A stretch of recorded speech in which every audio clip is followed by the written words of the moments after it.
30e édition, donc ça fait un bel arbre, on dira. Depuis, donc, il faut quand même penser que depuis 1989, et depuis la première édition qui a été faite, il y a quand même eu un travail important de la part des bénévoles.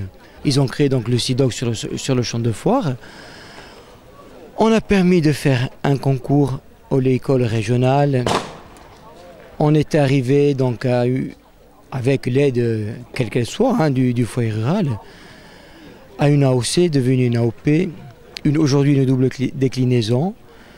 Mais écoutez, alors si tous les bénévoles qui ont participé durant ces années ont permis la réussite aujourd'hui de la filière oléicole, je pense que le travail est atteint.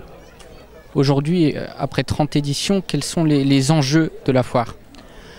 Alors, concernant les artisans, il faut savoir aujourd'hui qu'on est affilié à une fédération, donc à la FRAC, c'est la Fédération des foires régionales agricoles et artisanales de Corse, où on a mis en place aujourd'hui un label. Le label Fieri di Corsica, donc il faut savoir que la foire est labellisée Fieri di Corsica.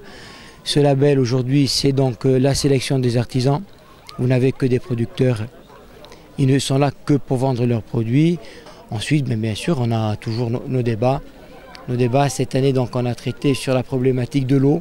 Parce que même si on a eu, je dirais, un printemps pluvieux qui peut permettre une récolte future d'huile d'olive qui peut être assez intéressante, les prochaines années, malheureusement, on ne sait pas ce qui va devenir. Donc, le but, c'était surtout de savoir comment gérer son eau. Bon, après voilà, 30 éditions, il y a des dégustations d'huile d'olive, il y a des démonstrations de taille, il y a un moulin sur place avec la coopérative ou l'école de Balagne qui permet de voir comment aussi on fait de l'huile. Parce qu'on ne voit que de la bouteille, mais on ne sait pas parfois comment elle est faite dans son intégralité. Donc c'est un tout, c'est aussi voilà, ce travail qui a été fait, c'est 30 ans. Très bien.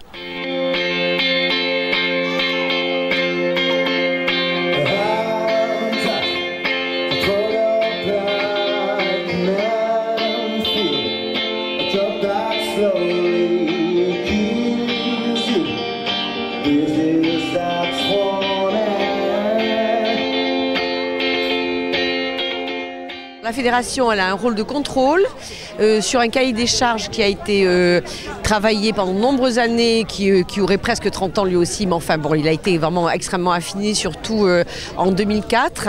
Les exposants doivent être des producteurs et s'ils sont artisans, de toute façon ils doivent travailler toute l'année en Corse, être en règle avec leur corps de métier, produire tous les papiers officiels, etc., etc. Et surtout, ils signent un engagement sur l'honneur où ils certifient vendre sur leur stand les produits qu'ils ont déclarés. Donc le bilan est positif. Il faut maintenant que les politiques, ils en ont parlé ce matin à l'inauguration, nous considèrent comme des vrais partenaires à part entière. Jusqu'à présent, nous étions extrêmement libres, mais libres parce que, je veux dire, tous des bénévoles. Et là, il est temps que la fédération maintenant prenne un grand envol, soit extrêmement bien identifiée dans les territoires. Et pour ça, nous avons besoin de l'aide de notre collectivité territoriale qui a promis de se mettre au travail avec nous. Nous sommes venus nombreux avec plusieurs membres du conseil exécutif et plusieurs élus. C'est à la fois pour bien sûr témoigner notre admiration et notre soutien à cette 30e édition parce qu'en arrière-plan il y a des enjeux qui sont des enjeux fondamentaux. D'abord l'olivier, c'est le symbole de la paix, c'est aussi le symbole de la Balagne. C'est le symbole du refus de la fatalité des incendies, la fatalité de la dépossession, de la spéculation foncière, mais également d'une agriculture, d'une réappropriation des terres, d'un savoir-faire qui se transmet, d'une gestion foncière et d'une gestion de l'eau qui se fait de plus en plus pointue, avec en arrière-plan véritablement des générations qui se transmettent d'année en année, de décennie en décennie, cet espoir partagé.